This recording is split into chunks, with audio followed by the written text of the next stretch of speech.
Hi, welcome to View from the Hilltop. I'm Trevor Camara. And I'm Summer Rose. Next up, Cindy Sylvia talks about the CTE programs here and the Chords and Awards ceremony that happened this spring. The Chords and Awards ceremony is is kind of like a senior kickoff to all the events that happen for seniors right before graduation. And in our CTE program, we have something called Chords and Awards. It signifies these red cords that they'll wear at graduation.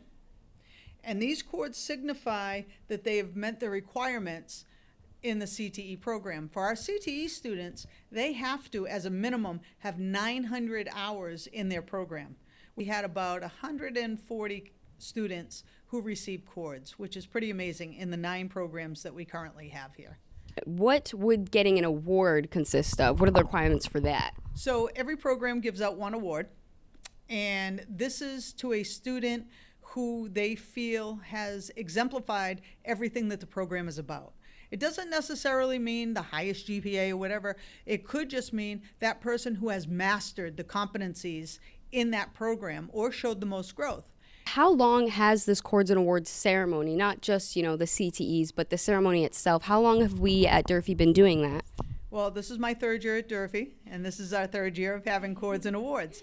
It's something that I brought in that I thought, anytime you can celebrate student success, we should.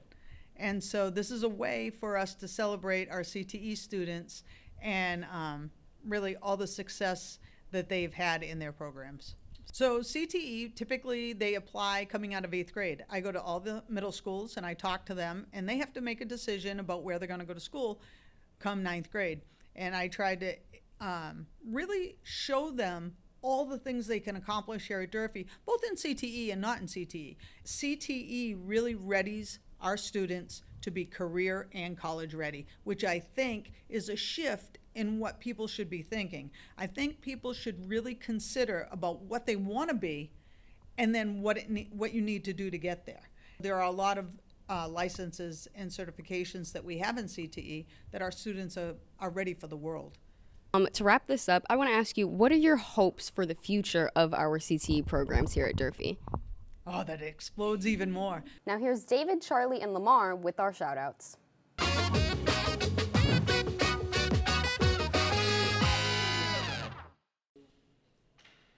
Hi, can you tell us your name and who do you want to shout out?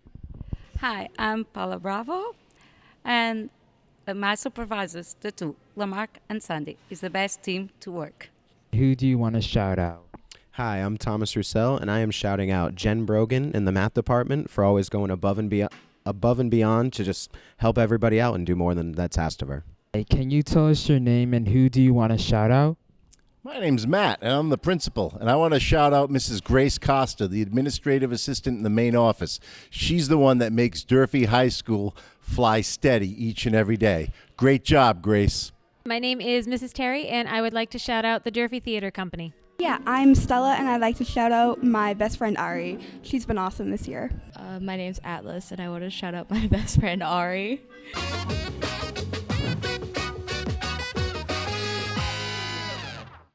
I'd like to give a shout out to myself because I would like to shout out myself. I'll give a shout out to Fred TV for giving me something to be excited about on my way to school. Speaking of which, I feature this program for our segment, Elective Selected. Take a look. In a world where you can choose to do anything,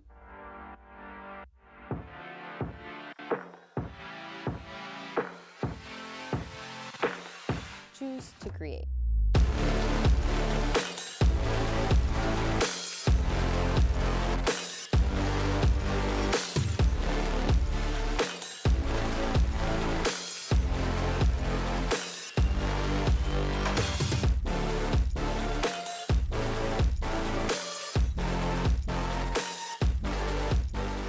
Create what you want to see. Fred TV has broadened my horizons on career choices, given me so many new opportunities, and introduced me to amazing people that I look forward to seeing every day and have learned so much from. I agree with you. And I also love how we are like a family here at Fred TV. It's like my second home away from home. Our next segment features the best of dad jokes out there. Here is Aiden and Hayden with I Think I'm Funny.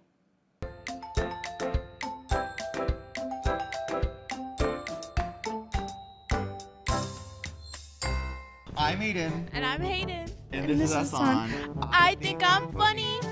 I Think I'm Funny. You're wrong. Roll the clip. Why does Snoop Dogg use an umbrella? To not get wet. For the drizzle. What do you call a really sad strawberry? Oh, I don't know. A blueberry. That was pretty funny. I know. I'm here with Angelica. Want to hear a joke? Yeah. What did the ocean say to the ocean? I don't know. Nothing. It just waved. What has 18 legs and catches flies? I have no idea. A baseball team. I thought it was good. Oh, come on. How does NASA organize a party? Oh, gosh.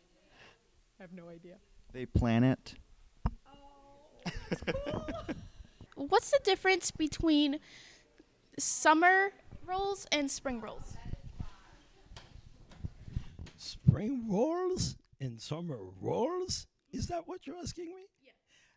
I don't know about summer roll, but I know I love spring rolls. Seasoning is the difference. Seasoning. Interesting. That was a lot of people we had today. You don't got to be sarcastic. Just say it. There was crap for people. Well, when you girls do it early in the morning, what else do you expect? With you, I should expect a lot more. Cut the commercial.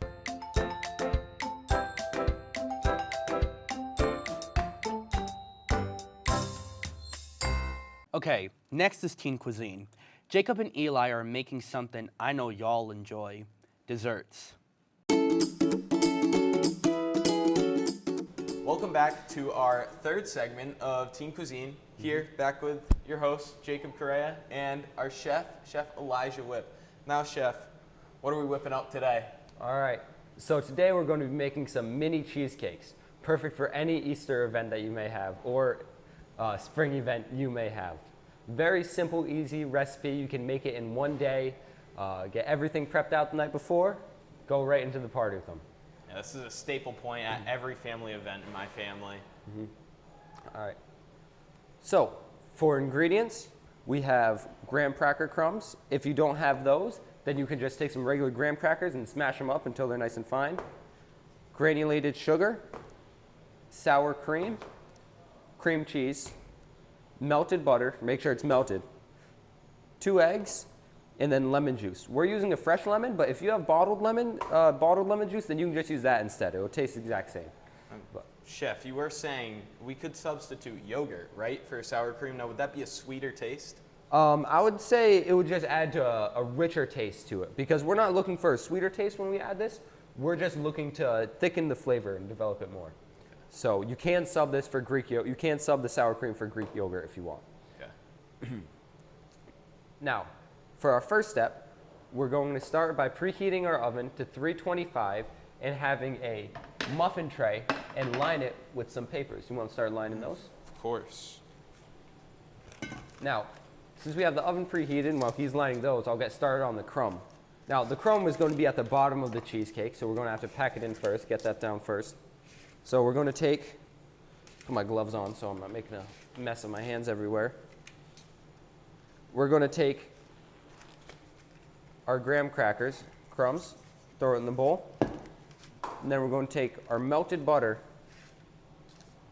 pour it in there.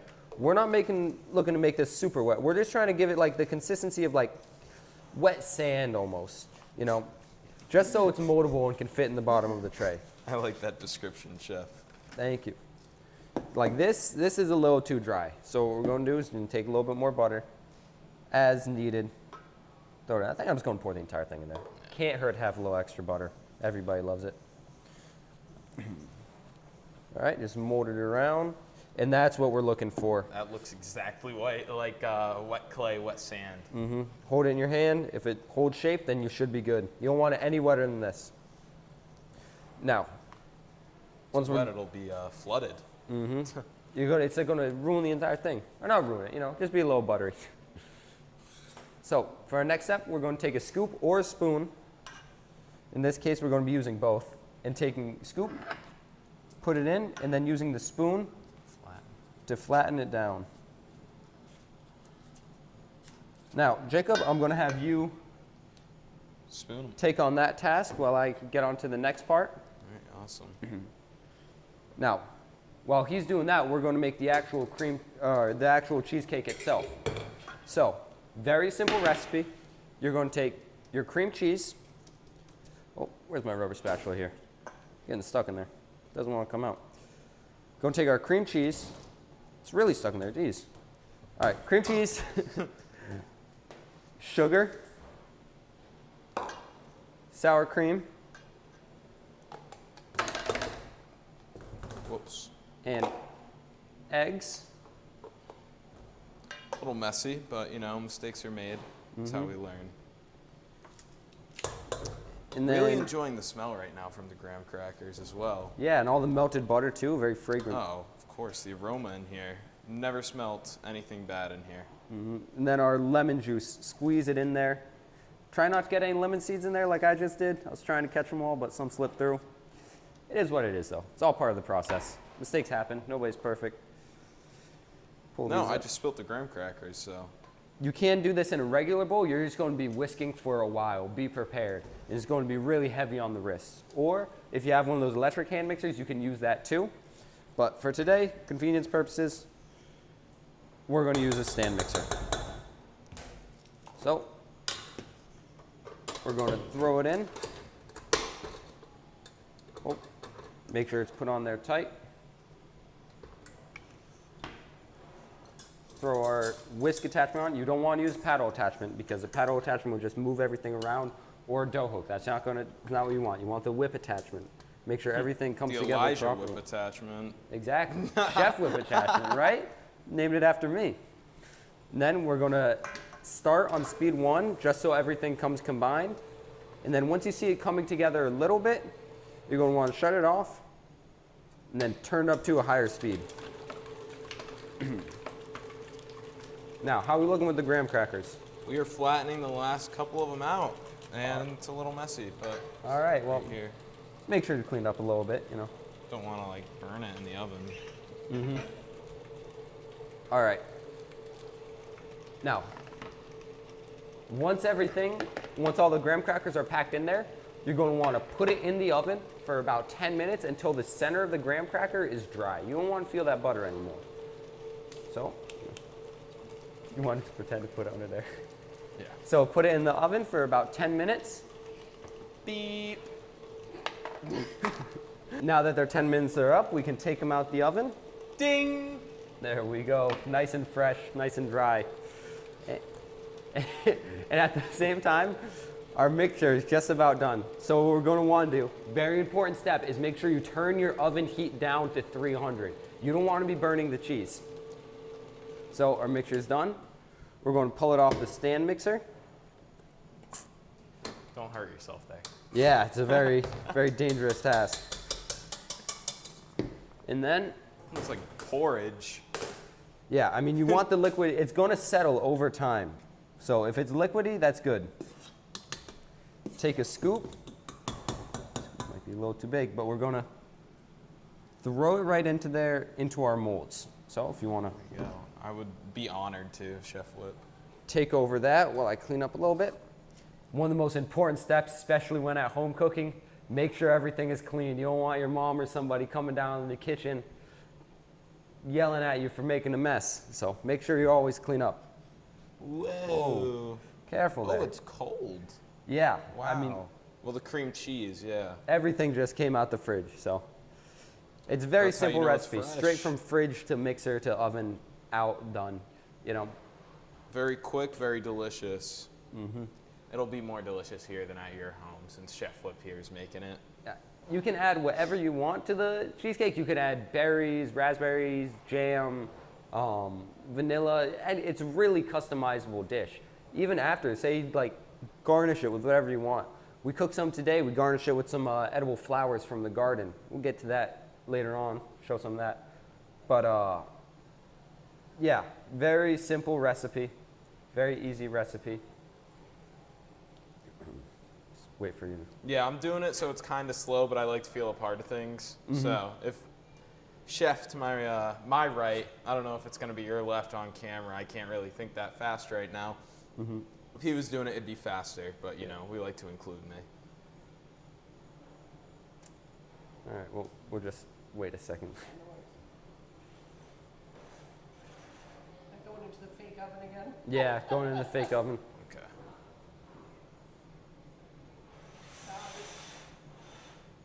You can't see me on camera, right? Hold on. No, no, we have. That's why you was going beep. There is not. Well, I'm gonna say. All right, wait, pretend to like pour the last one. Okay. I like this recipe. All right. Quick. 3, 2, 1. All right, I think that's the last one, just about. Yeah. Now, and what you want to do before you throw it back in the oven is just pick it up and give it a few good taps to even out all of the batter. Like Just that? tap it on the table. Like, Oh, like there you go. Not too hard. We're not trying to break anything. Just to even it, level it out. Now, we can throw it in the oven, which we set to 300 for about 20 minutes. All right, now that our 20 minutes are over, we can pull it out of the oven. Ding! And we're back, guys. Look at these. Now, when you pull it out of the oven, the center isn't going to be fully firmed. So what you're going to want to do is place them in the fridge for about 1 hour until they become fully solid. And then after that hour, take them out, let them rest for a little bit, or just eat them right there. It's as simple as that. One of the easiest recipes I think we've done on this show so far. Probably the tastiest, too. Very customizable dish, as I was saying. Customize it with everything. You can, like right now, you just go in your fridge, pull out a jar of Smuckers, just throw it right on top of there. Just anything to add to the flavor, anything you want. Literally a household item. Household. I don't know anyone who doesn't have some kind of jelly in their house. Everybody has something. Yeah. So, for our Or you could eat them plain. You know, I'm sure they're just as good, but you kind of want to add a topping, a fruit topping. it's all up to you. It's all up to personal preference. This is just a recipe. It's only the guideline. It's up to you to make it taste good. Now, for this episode, our prepared dish, we have some fresh edible flowers that we pulled straight from the Durfee garden. Look at that. We have everything here at Durfee. It's almost like, what would you call it? Not a vocational school, but comprehensive high school. We have academics. We have CTE here. It's just such a good school. Definitely, if you're in the city of Fall River, I definitely send my children here. Come check it out. Come check out the Granite Grow. Take a tour. Order I'm sure. something. Yeah. All right. All right. Are we gonna dive in? I guess so. I mean, I think that's all for today's episode, right? Yeah. Thank you for joining us. See you next time. And as always, thank you for watching Teen Cuisine. Maybe that can be the prize for our next winners of my segment, Hilltop or Brain Brawl. This is a game show format in which two clubs compete against each other for a win. The French club and Portuguese club battled for the win recently. Check it out.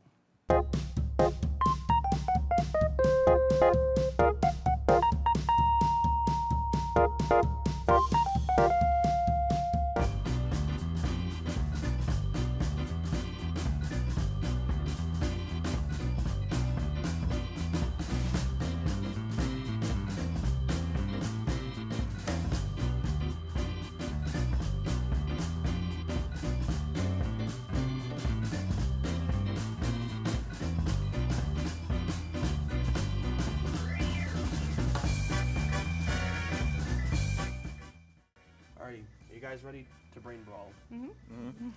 All right, let's get to it. First question. This question tests you on your English knowledge. What do you call the turning point or high point in the action of a novel? A, climax. B, falling action. C, rising. Wait until I finish with the A, climax. B, falling action. C, rising action. Or D, resolution. Now they got it. A, the climax. That is correct. Right. Great job.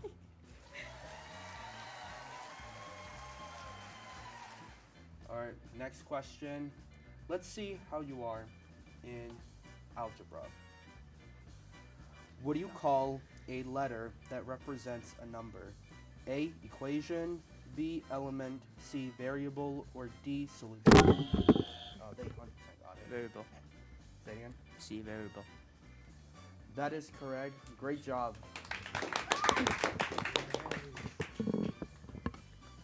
Alrighty, next one, spring themed. What holiday is celebrated in the spring season during Lent and is also known as the day of Jesus Christ's resurrection?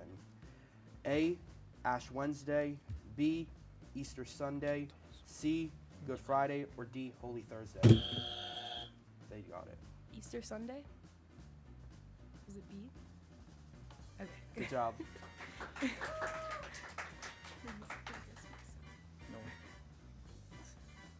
All right, fourth question is a fine performing arts question.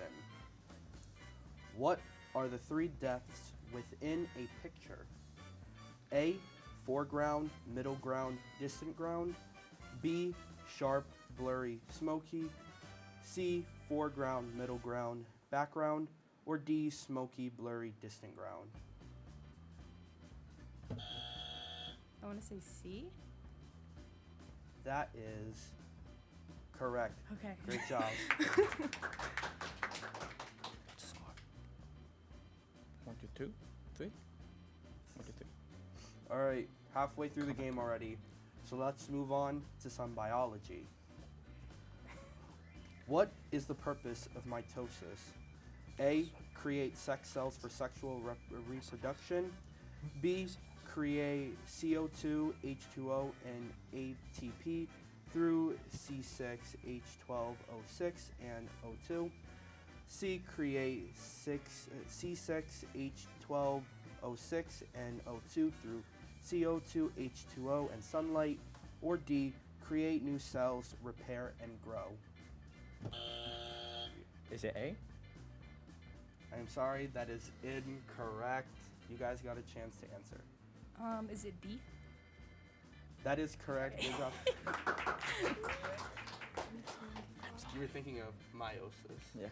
Mr. Broom taught me well. Alrighty, the sixth question. More spring trivia. Which fruit is known as a symbol of spring and rebirth in many cultures? A, pomegranate, B, guava, C, starfruit, or D, rambutan? Pomegranate? That is correct. Great job. I mean, you did better than the video club. Okay. Together. All right. Now, my favorite subject back in elementary was social studies. So let's test you on that. Which year was George Herbert Walker Bush elected president? A, 1985, B, 1986, C, 1987, or D, 1988? Is it D? That is correct. Oh.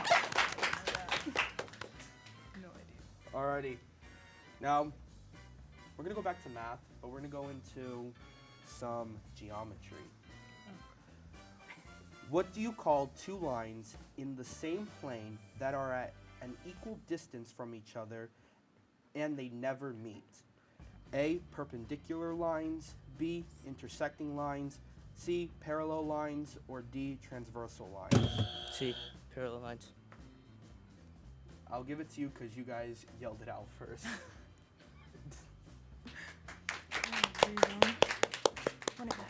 Alrighty, now we're going to take an ease. We're going to go for easy questions for the last two questions. Alrighty, so integrated science. Which of the following is an example of an abiotic factor? A, humans, B, rock, C, tree, or D, animal? C. That is incorrect, I am sorry. It's B. Wrong. Yep, it's B. Great job. Because abiotic, Yeah. not living. Now, I'm a liar. Because I said it was supposed to be easy for the last two, but this next one's chemistry. Yes. And I'm scared. all right, last question. What IMF gives water its unique properties? A, ion dipole. B, dipole-dipole. C, LDFS. Or D, hydrogen bonds. D? You guys went at the same time. But We did? You guys, I would say you guys got it. So what was your answer? D? Great job. Oh! Great job. All right, that's the end of the game.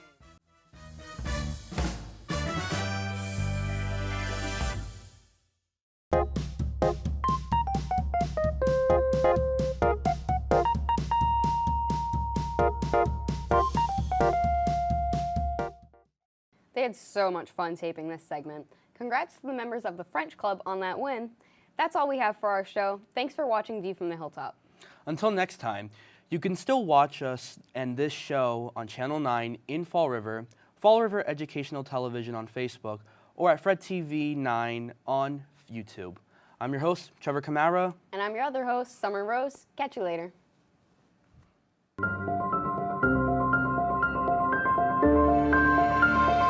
Thank you.